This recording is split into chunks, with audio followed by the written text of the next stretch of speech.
What's up, Vibers? I am super excited to bring you this beginner's guide on Mercury, the brand new hunter hitting the breach this week. My goal for this video is to take you from no knowledge of this hunter to being able to play her at somewhat of a decent level your very first time. And we're going to do that by talking through the mechanics of abilities, exactly how they work, how you can combo them together, and end with a couple build options. Described as an inventive alchemical witch, Mercury is basically a hybrid spell sniper slash support. She has very long range. Every single one of her abilities can be used as a zoning tool. She's going to be very good not only at controlling space, but also supporting her allies in the process. And if you remember the Mortar power, this has basically been turned into one of her abilities.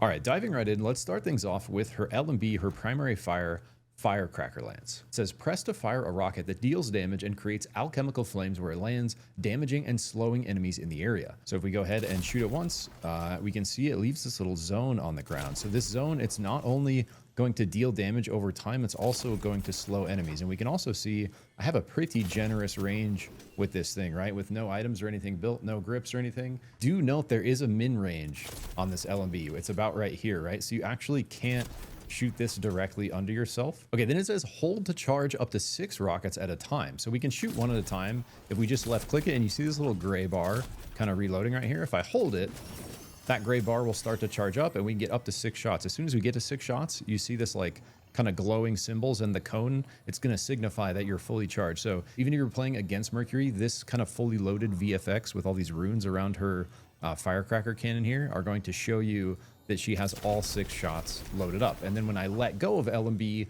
all 6 shots are going to shoot. Now keep in mind, each one of these is going to leave its own independent slowing and burn zone, right? So with our LMB, if we direct hit someone with it, the explosion's going to stop there. If we miss, or if it doesn't connect with anyone, the explosion's going to show up wherever we put our cursor, basically. So what this means is not only can we use this, you know, for like damage to unload into someone, we can also very much use this ability for zone control. If I don't want people walking through this choke point, I can make a big zone of fire and slow, you know, discouraging enemies or making it much harder to move through there. So now let's take a look at the damage. We can see if I do direct hit it, it is going to do significantly more damage, right? 151.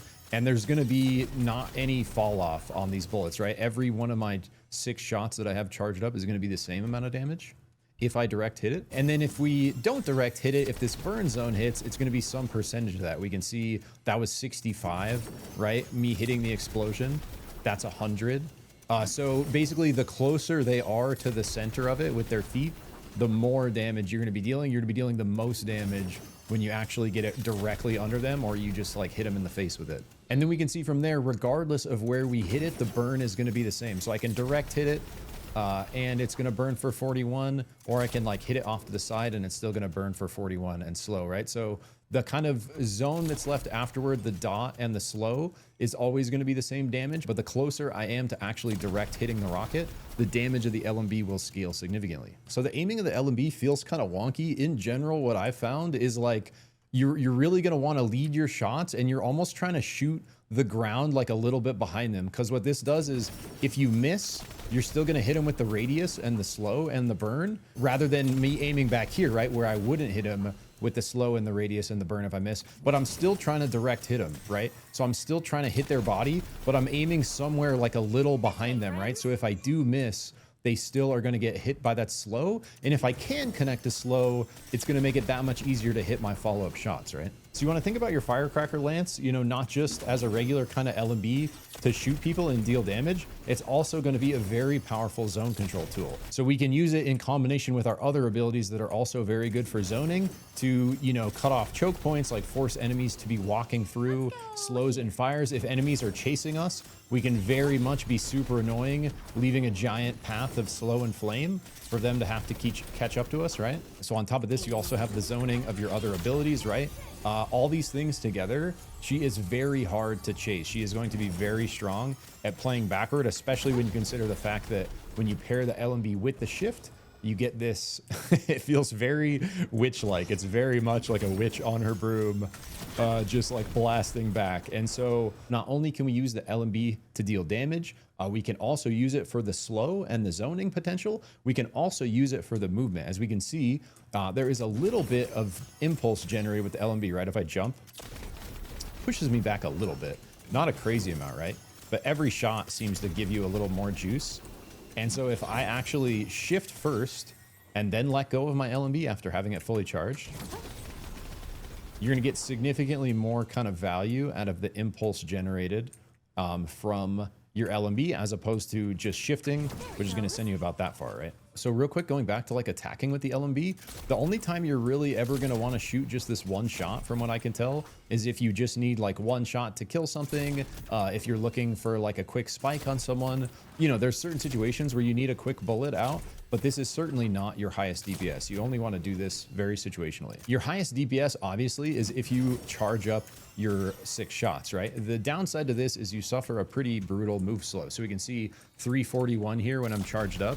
When I let go, I'm at 455, right? So, you know, over 100, like 114 or whatever move speed reduction here, just with no stats on our boots or anything, when we're fully charged versus not, right? So you need to consider also that when you are charging this up, it's slowing you in combat. There is a very real movement penalty associated with this, so you're going to be easier to hit. Yes, it's really strong. Yes, it's really long range. Yes, it creates this very powerful kind of zone control, but she suffers like a pretty brutal slow in order to use it for max DPS, right? So she's wanting to very much lean into her range and zone control if she's using the LMB just to pump damage. And you can see, you know, basically right here is about as fast as I can do it. And things like trigger fingers, which we'll look at, will increase this speed. So you can get these charging up a little quicker.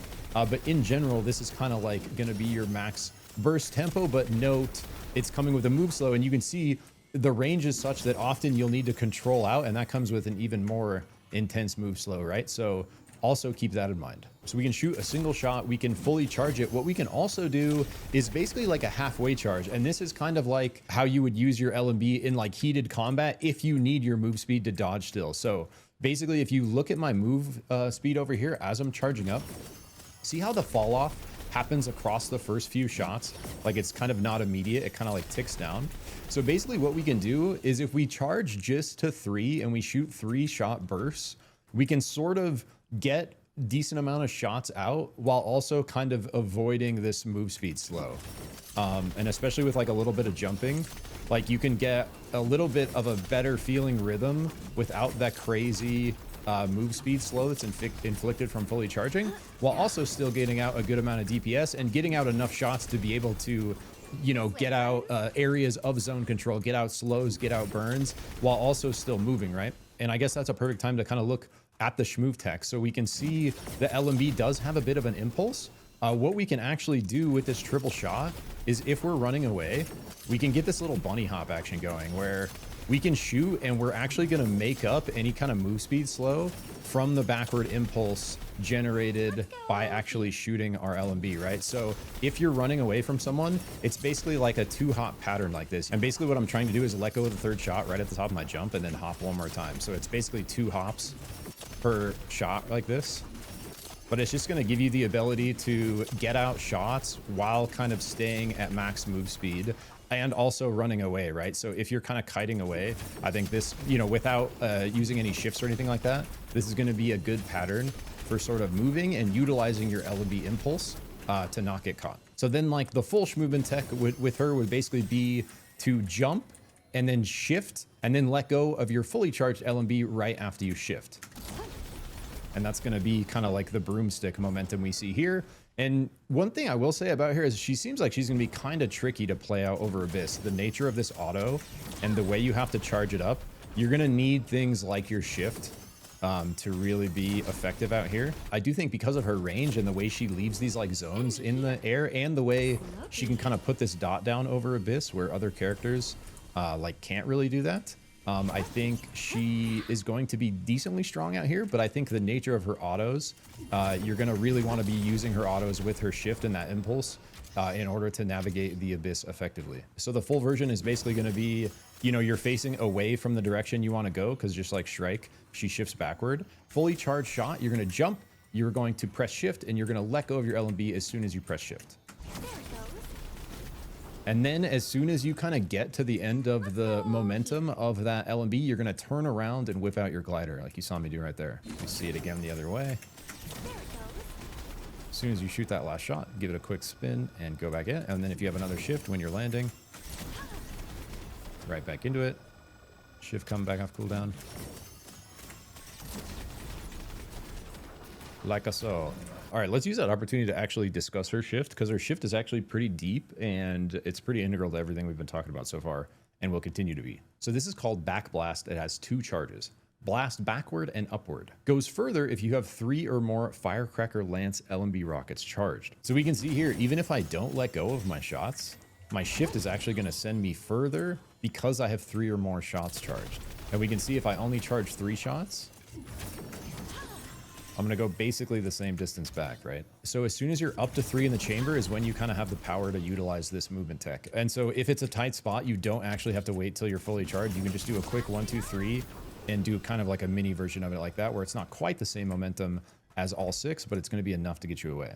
The other thing to keep in mind with the LMBs combined with the shift is you're going to get like a generous bit of extra range on your LMBs that you're shooting this way as you're traveling the other direction in your shift. For example, when I use this kind of movement to shift back and let go of my LMBs like this, we can see right there, my shots are going to be more concentrated toward my max range. Even though I'm moving from here to here, my shots are going to move from like here to here. Watch.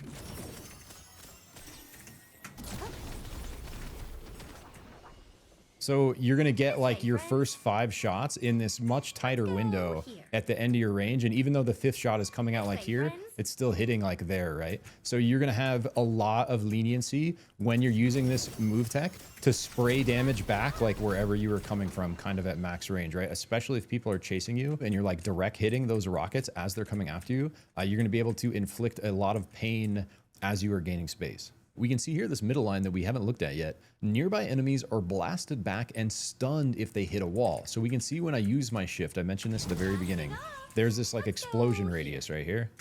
See it again right there?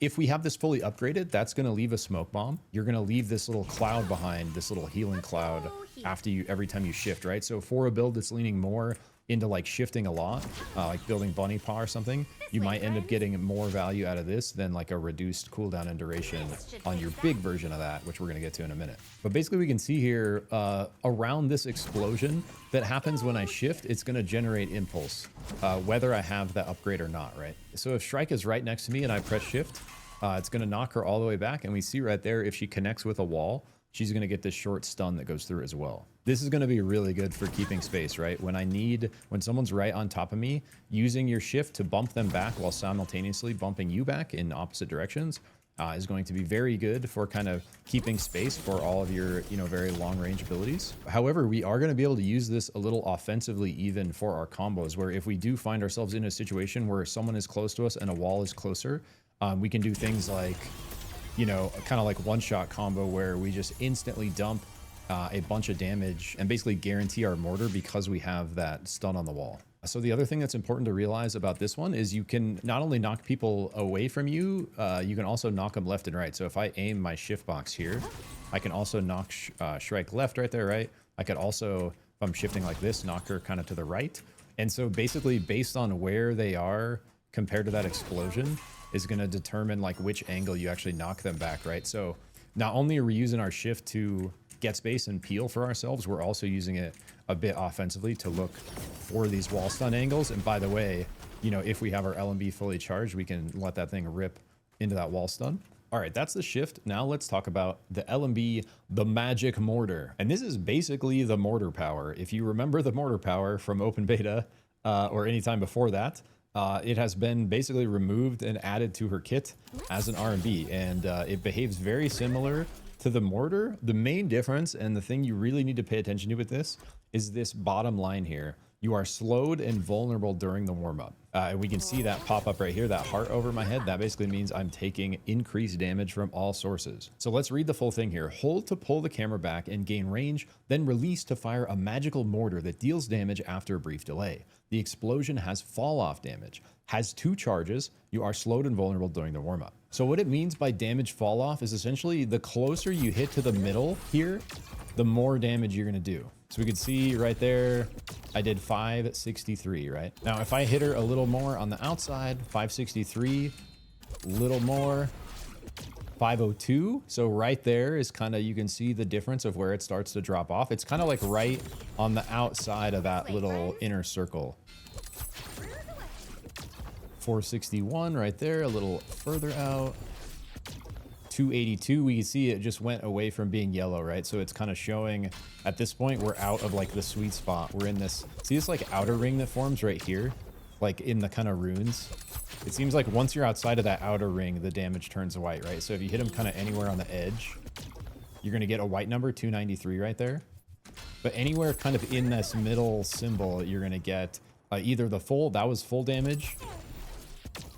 That's not, so somewhere in the middle of those two is basically right there. 513 is kind of where the line is. You get the idea. All the way to right on the edge being like 282. So the closer you can hit this ability to the middle, the more damage it's going to deal, the more effective it's going to be. However, this ability is fairly hard to hit at all, right? Just to hit them regardless, let alone in the middle, with this ability is quite challenging in my opinion. There's a couple things that are really going to help with that. The first is having the target slowed already. So we have multiple ways to slow. If we hit him with any part of our LMB and have this under him, that's inflicting a slow. If we use our cocktail, our Q, which we're going to look at next, Cinnabar cocktail, that's also inflicting a slow, right? So anytime someone is in a slowed state, that's a perfect time to try to look for a mortar fish, right? And that's kind of what you can do within your own kit, right? An even better time is when someone on your team lands some crowd control. So for example, you have a Kingpin, he's looking to hook this Shrike, he hooks her, Kingpin's right here, he's gonna slam her right here. I see that happening, like I'm ready, right? I'm ready to just completely roast, and that's like all of it, but at the very least, I need to for sure be hitting that stun Shrike in the middle of my mortar, right? So a very reliable way to get value out of your R&B is just using it off of ally crowd control. Another thing you can do to help you hit this thing is it's going to have a readable hitbox. So as soon as I start to do this, enemies can see this circle just like we can, right? At least that's how it usually works. I would be very surprised if this was any different. What I'm probably gonna wanna do to help me hit this is like flick the hitbox, right? So for example, if this Shrike is here and I'm trying to hit her, I might wanna hide my hitbox like off to the side and then try to snap it onto her, right? And like, especially if I already have her slowed, like kind of trying to snap that hitbox onto him rather than like leaving it on him, I think is going to help you catch more people off guard and connect this, especially towards the center for max damage, like more reliably. But now we did talk about how this makes us vulnerable during the warm-up, and the longer we hold it, the longer the vulnerable. We see right there, if I hold it anywhere out past like the middle range, it's like a second of vulnerable, maybe a little longer. However, if I just tap it, it's a very brief vulnerable period, right? So some significant time less than just holding it, maybe like closer to half a second or even less than that. And also this animation happens pretty quick, right? So what this means is I can also sort of instantly self-mortar anywhere near me, right? So if someone is kind of up in my space, you want to be very careful of this because of this split-second vuln window. And we're gonna look at some combos with shift that make this a little bit safer. But in general, you definitely can just point blank your mortars. And you can also do both of them back to back really fast, where if I just was wanting to just do a huge amount of damage on this Shrike and I knew for some reason she couldn't move for like 2 seconds, I can literally just drop both my mortars. And by the way, I could throw my Q with that, right? So it's just like a very oppressive kind of instant amount of damage coming out. However, you're gonna make yourself vulnerable for a split second twice. So if someone's already up on you, you wanna be very careful they're not hitting you with something big in that split second. But you can effectively trade a crazy amount of damage this way. If you hit both of these, especially if this is already down, they're slowed and you're healing in here, you can actually really turn around a fight just if you're able to like double drop mortars on someone's head. But this is kind of a risky move because of the vulnerability. A perfect time for this is if someone has like aggressively shifted up on top of you and you're not like anywhere in danger of like instantly dying. You know, in order to create space for yourself, you can throw your Q out and just double tap your mortar. And if they had just shifted here, they're going to be slowed by the Q coming out, and then they're going to take both of those to the face if they don't have a shift anymore or any kind of other mobility. And that's going to really put them on the back foot. And we're going to look more at the combos. But if you have a situation like this where someone is up in your space, but you have a wall behind you, you can do that same exact idea, just add the shift in. So we're gonna Q, we're gonna R&B, we're gonna shift all at the same exact time. So we basically wall stun them into the middle of our mortar, and then they're sitting there slowed, right? And from there, we can either rip our ultimate to finish them off if we have our ultimate up, or we can just go right into charging our LMBs and dumping those from a range as well. So another good time to like look for the mortar is at the end of one of these, right? If you've kind of shifted back out of combat and you were spraying these, right at the end of that is a really good time to kind of fish for a long range mortar snipe, because it basically, that movement kind of puts you at max range for your mortar, right? Like kind of right where I came from. It's kind of right, you know, the max range of that ability after I finish that movement. Another thing really important to know about the mortar is we can both shift and do our Q during the mortar animation. So if I start charging my mortar, not only can I shift, I can also just throw my Q kind of anywhere in that charge up, right? I can throw my Q here. Like I could heal myself while I'm charging my mortar. I could, you know, shift back and like throw a heal here, and I'd want to flick my mortar to where I'm actually trying to shoot it before, right? But you kind of get the idea. You are not completely immobile while you have your mortar. You can use your shift ability as well as your heal, kind of like even like mid flicking it, right? So you're gonna have like a lot of kind of versatility with the mortar in combat. Actually, the same idea, if you're trying to like max range a mortar, you'd basically want to charge it this way, shift it, and then flick it like that, right? We can also quickly look at this level 4 upgrade as well. I'm going to show what it looks like without the upgrade. And now we are going to see what 0.2 second shorter projectile travel duration looks like. At first, I thought this was going to be really good. It's a little hard for me to even tell. Like the mortar is going to come down a tiny bit faster, but it's not going to be much faster. Final thing I want to call out about the mortar is not only can we use it for damage, we can also use it as a zoning tool, similar to how you would think of like a ghost napalm, right? Like if I have allies running through this choke and I want to cover that choke for them, something like this into, you know, putting some slow and fire down into even something like this, like we have a crazy amount of zone control to support ally movement and hinder enemy movement through choke points, right? So not only can we do this with our LMB, which is obvious, not only can we do this with our kind of slow cloud and heal, which is obvious, we can also do it with our R&B, not for the damage, but just to threaten position and to hold space, right? To stop enemies from trying to push through this choke. You know, even like doing something like this where it's like, and that is just enough time to buy your allies the space they need to get out as you're healing them or whatever, right? So I think, you know, the R&B is going to have actually a ton of utility in combat, and likely even more as people have more time to play her.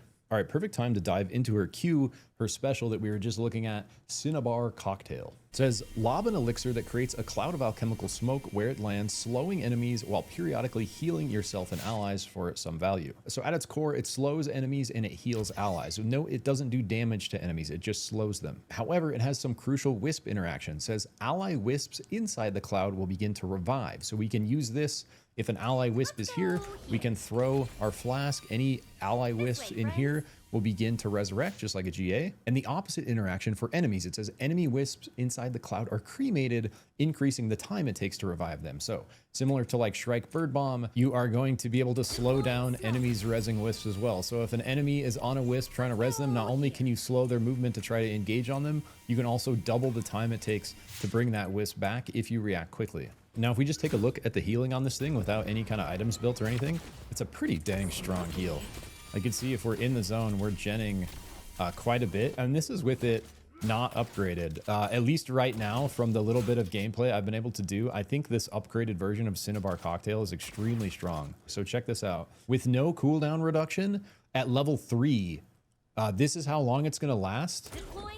And it has a 24-second cooldown, like almost an ultimate cooldown for some characters, right? Very, very long ability cooldown. And the cloud times out when we're at 16 seconds left off of this cooldown, right? So it's going to be very hard to kind of play around this consistently at level 3. However, look at this level 4 upgrade.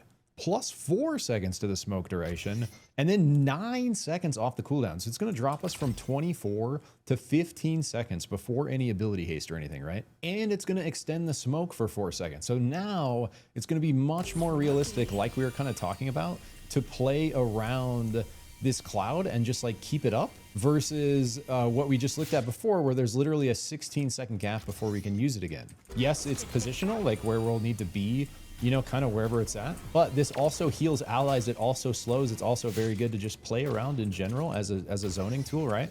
So I think the value of being able to keep this up constantly, and we can see it also resets itself off stagger, right? So if we're by creeps, we can actually even get 2 of these out, which is insane. So let's just say like one of my grips was chrono gauge, right? Even just 10% ability haste is going to give me like almost enough cooldown reduction to where I can basically perma have this up, because it's going to be up for about 12 seconds. We have about 13.5 seconds on the cooldown. So right as this is timing out. I can do it again.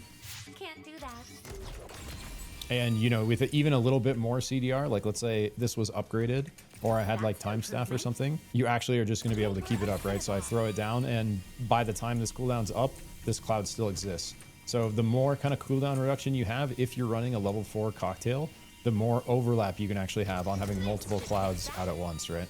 And probably the coolest thing about the Q is that I can use it during every other ability. So whether I'm charging my R&B, I can Q anytime during my shift or my shift LB kind of animation, I can Q anytime during my ultimate, I can Q.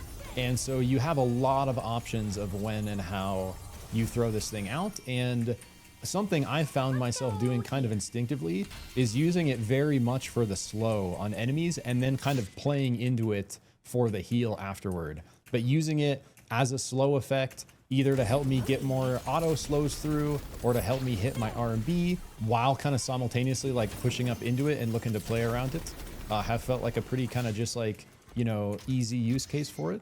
Because you can actually do it like as part of your mortar charge, you can actually like get a slow out kind of right before your mortar hits even without much warning at all.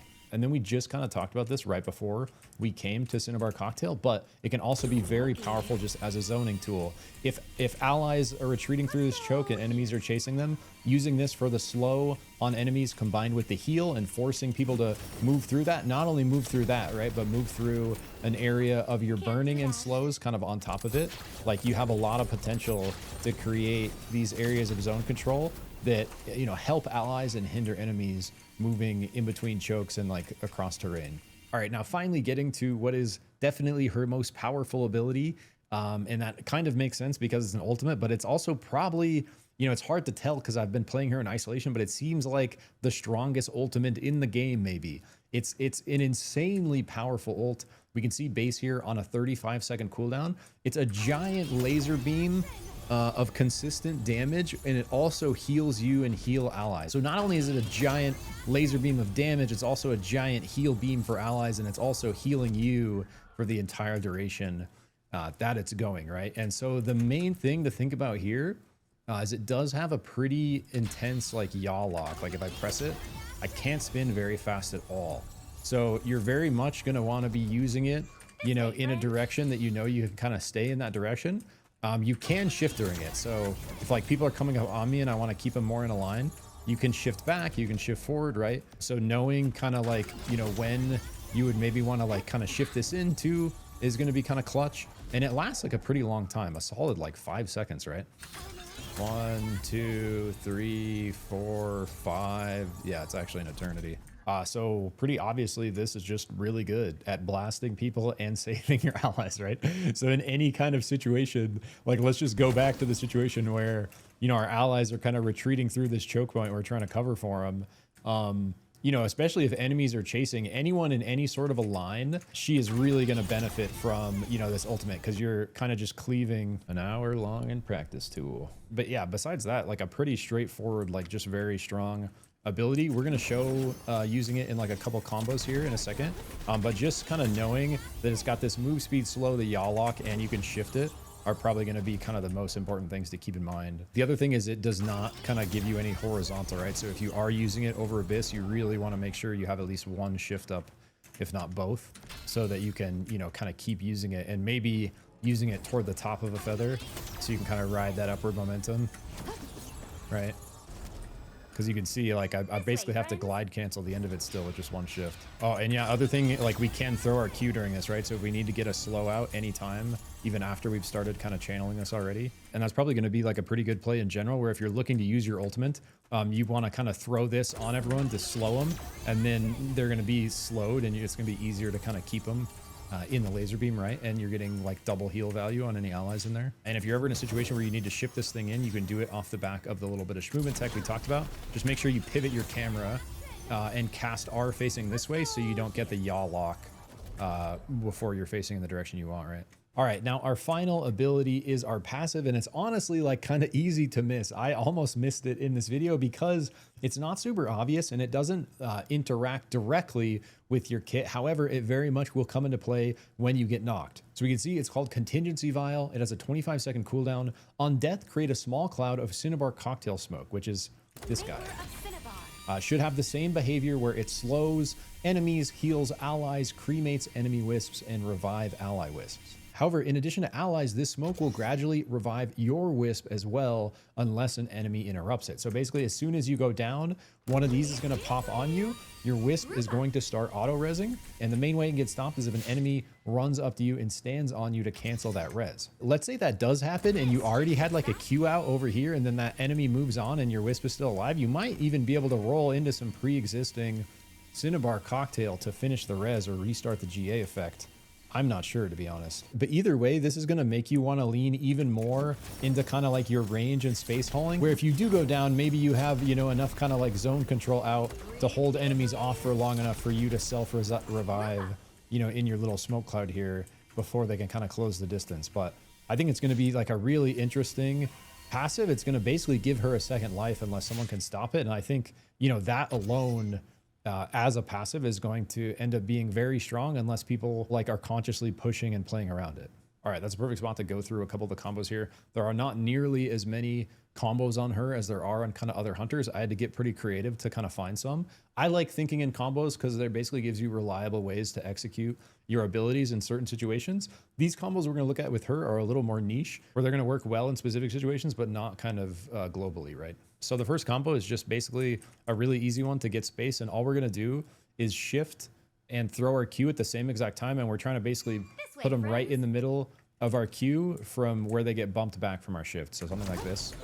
So see how like she doesn't get slowed because she's like a special strike bot, but she would hit the middle of this and then be slowed, right? So from there, I can look to basically, you know, charge up my LMB and kind of answer fire after that.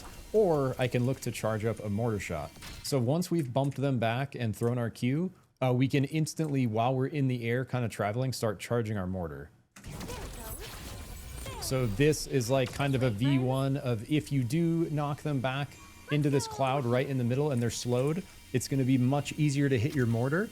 And also you are hiding your vulnerable state by shifting away. So you're only going to become vulnerable after they've already taken this backward impulse from your shift and you have space, right? So this is like probably one of the safest ways to use your R&B is basically knock them back into your Q and then R&B right after that and try to hit them while they're slowed in the Q. And if they have a shift, they likely will be able to get out of this, but then they've used their shift cooldown for you and allies to follow up on. So it's shift Q, and I want my cursor about here because I want my Q to land right in the middle of where she gets bumped, and then I want to hold my R&B right after that and let it go when it's on her. Basically like that, right? Let me show it one more time this way.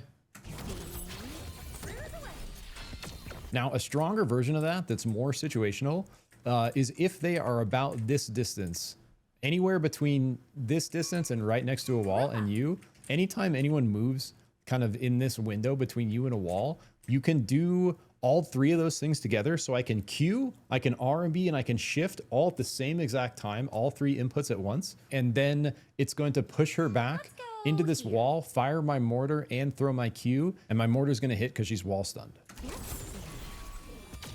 So basically, whether they're right next to the wall or they're right next to you, any kind of window in this distance from you and a wall, you can just press Shift, R&B, and Q all at the same time. And it's going to slow them, get your mortar damage out, and get that little wall stun through. So as soon as you finish that combo, you either want to be holding your LMB to dump LMBs into them right after that, right? And give more slow and damage. Or if I really want to just kill them, this is basically the one-shot combo where I do exactly what I was just doing, press my Q, R&B, and Shift all at the same time, and then I just ult. And this is going to do a lot of damage, guys. Okay, I have properly switched sides here so you guys can see build. This is going to be, I don't have any armory unlocked on this early access account. My only testing was with 1 star here in practice tool, right? However, I've been playtesting like over 5 years. I've been playing with the armory for like a month now. So I have like a pretty good idea of what's probably going to be decent. One I want to call out right away just because of the raw power of her ultimate. I think ultimate diadem, if you're wanting to lean around using her R as often as possible and really kind of leaning into the power of this, similar to the way Krista does with her ultimate and trying to reset that off of hitting her abilities. I think Diadem, especially when you get into 2 and 3 star, will have a lot of synergy with her. If you're looking to lean into the support side of things, I think Paladin's Primer is also going to be a very good relic on her. It's a very good support relic in general, but the fact that you have slows and heals, and then you can complement that by cleansing your allies' slows, removing grounding effects and any anti-heal on them to guarantee your Q has value, alongside your ultimate healing as well, and then you get the bonus move speed and the shielding on top of the healing you're already giving from your abilities. So I think Paladin's Primer also going to have some very strong synergy with her kit, especially if you're looking to lean more into the support side of things. If you're wanting to like turbo lean into support, I think Paladin's Primer with something like GA, because now you not only have the GA coming from your Q, right? Because this res with, now anytime you touch allies, they rise as well, and all your outbound healing is increased. So keep in mind, outbound healing doesn't affect healing to yourself, but all the healing going to your allies would be increased by this. Along that same line of thought, you could probably trade either of these for duality if you're wanting less of like an active and more of like just passive damage and outbound healing scaling as you are attacking. And then leaning like way into the self-defense side of things, once you have your uppercut list to level 3, I think this is extremely strong for any character, but especially like for support characters that need to keep space. Uppercut list 3-star is insane, because not only can you use it to get people off of you and punch them into walls, which by the way, you know, would synergize a bit with this, but at 3-star, it's going to be a full iframe. It's basically a brawl ultimate, right? So you can use it not only to peel for yourself because you're trying to keep space, you can also use it as like a full immunity to any kind of attack coming at you. All right, getting into more cooldown options, I think Ardent Songbow, even though it is getting a nerf this build, I think it's going to be a 2.5 at 3-star. I still think Ardent Songbow is going to synergize very well with her because of how many LMBs we're shooting and how often we are hopefully hitting people with our primary attack. We're going to be getting a really solid amount of cooldown reduction out of this. And I think something like Songbow combined with Diadem, especially like 2 or 3-star Diadem, is going to give you crazy style cooldown on your ultimate, right? And especially if you were going to do something like Chrono Gauge to really lean into this, I think something like this, like from a cooldown reduction standpoint, is going to be really strong to compete with once you have stuff like 2 and 3 starred here. I do think another solid viable option for her is going to be Essence Reaper. And this would be more if you're looking to lean into like her auto attacks, maybe more than like her ultimate, right? So I think something like Songbow Essence Reaper, where you're looking to really kind of mainline on hitting your LMBs, and every single time you hit those on a creep or on a hunter, you're going to be stacking health, you're going to be healing from it, and you're going to be inflicting this max health burn to them as well, right? So because of the nature of her autos, how kind of far range you can hit them and how many you're shooting, items like these, the Songbow giving you cooldown reduction off your autos, and Essence Reaper scaling your health, dealing damage, and healing you off of your primary attacks, I think both of these are going to have some pretty powerful synergy with her. All right, now looking at some more kind of like niche interactions that would really kind of change your play style and how you ended up like using her kit. A couple of those would be like either Battlegum or Grabby or both, right?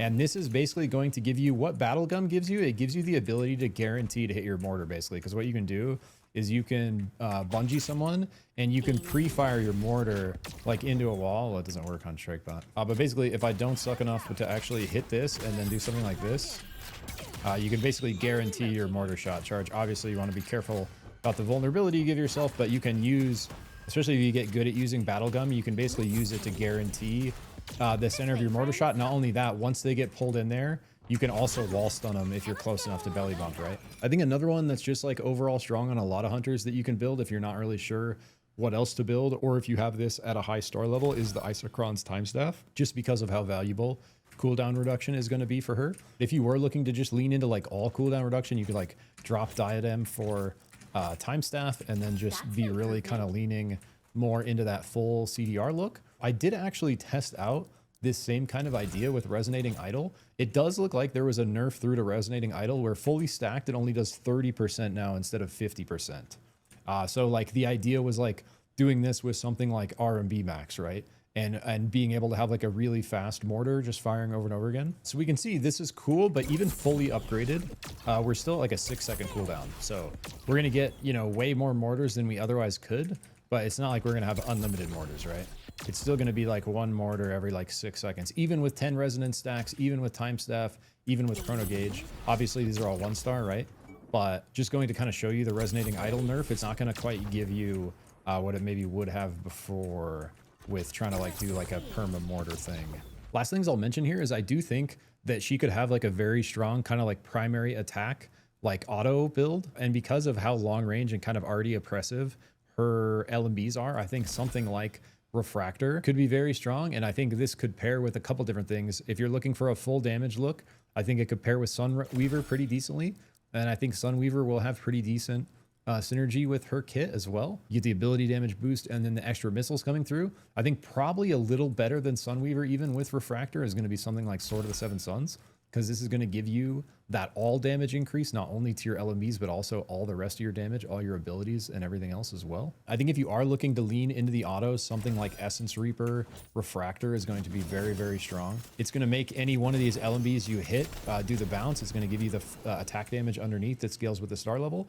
Then anytime you hit, you're going to be scaling your max health. You're going to be dealing max health damage, and you're going to be healing yourself. So in summary, kind of for relics, in my opinion, if you're looking to do like LMB max, something like this, Refractor Essence Reaper, I think is going to be very strong.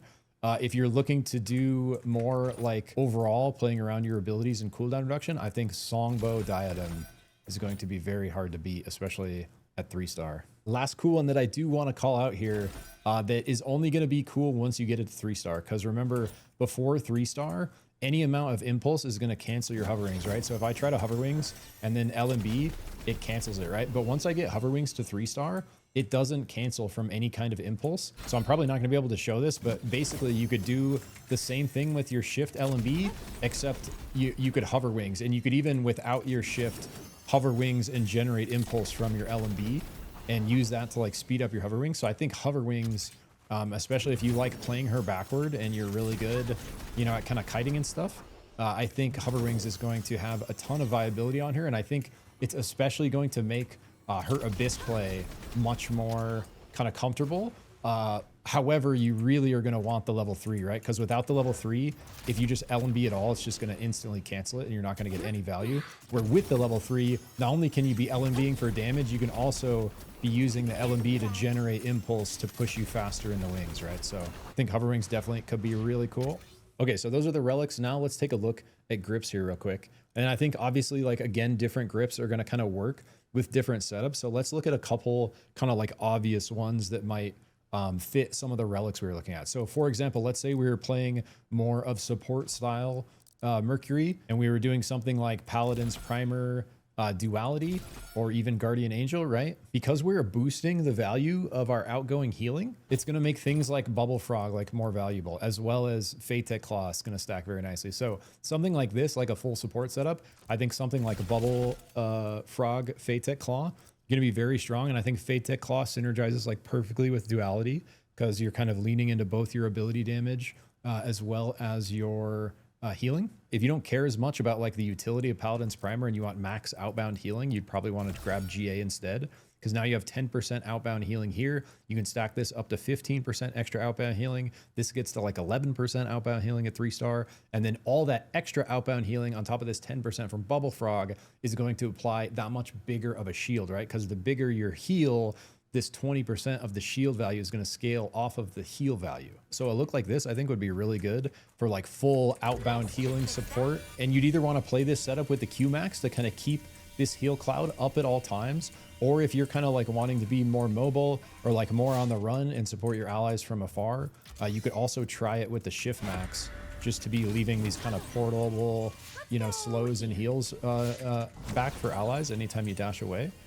The main problem with these is you just can't really use them yourself. But yeah, basically the value of this outbound heal and the value of this outbound heal are going to be, you know, kind of that much boosted. And then all the shielding you're getting from these, it doesn't count as outbound healing on yourself, by the way. So keep in mind with this setup, all this outbound healing is not going to boost the healing to you. It's going to be boosting the healing to your team. Now, if we're going to look at more of like a LMB focus setup, we would go like we were talking about, something like Refractor Essence Reaper. Both very strong, playing off our LMBs, right? In this case, we might want to look at something more like Long Claw Optics Trigger Fingers, which again, I think are situationally very good grips on Mercury if you're looking to lean into her LMB, because you can, you know, take this long range to an extremely long range. And with this, we're basically leaning all the way into primary attack. So the Trigger Fingers lets us charge it faster. We don't actually discharge them faster. Like this is the same. The speed at which they actually shoot out is the same whether we have trigger fingers or not, it seems like. However, trigger fingers will make you charge them faster, so watch. So here's with trigger fingers. And then here's no trigger fingers.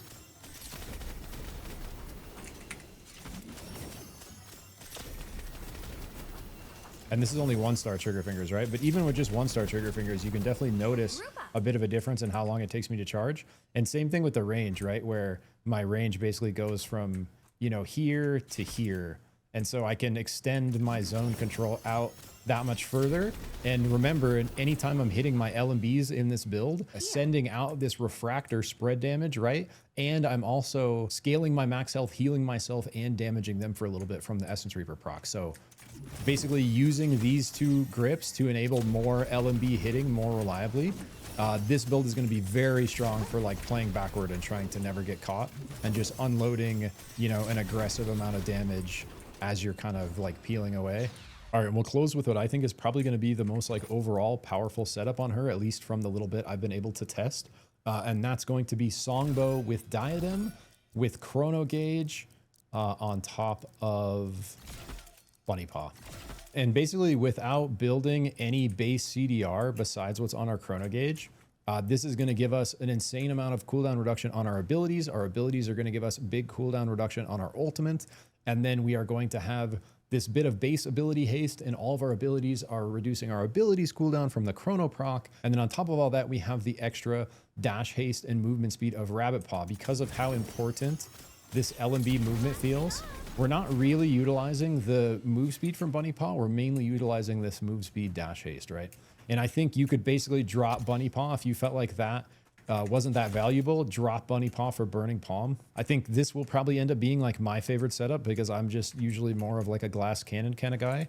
And I think, you know, because of the fact that her ulti just tapping it anywhere is going to proc the Burning Palm. Hitting anyone on your Q is going to proc the Burning Palm. You know, obviously if you hit a Mortar, it's going to proc the Burning Palm. All those things having big value, feeding back into Chrono Gauge, all of our LMBs that we're hitting, resetting the cooldown of all of our abilities, and then anytime we're hitting any of these two abilities or our Shift Belly Bump, right, we are going to be refunding all our cooldowns from Chrono Gauge and getting ult cooldown reduction from our 2- and 3-star Diadem to give us even more uptime on our ult, which by the way is already at like a 32-second cooldown with just the Chrono Gauge, right? So the focus of this build is just having our abilities, including our ultimate, up literally as much as possible, and then every single one of those lighting people on fire with Burning Palm.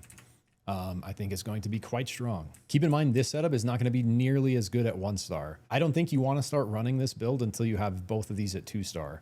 Like if you don't have a 2-star Songbow or a 2-star Diadem, probably start with one of the other looks. And then finally taking a look at kicks here, down to our normal kind of 2 options between High Tops and Bloodlust Boots. Occasionally we look at Face Riders for the dash haste, but because of the way her auto interacts with hitting, I've found that the Bloodlust Boots feel really good.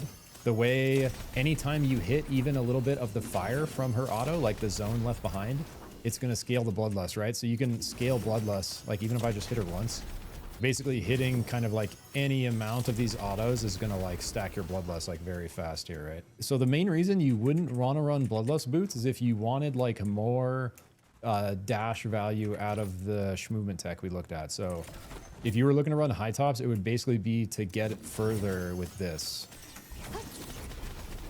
And like how much further do High Tops send us? Like some small amount further. Like let's see if I do it.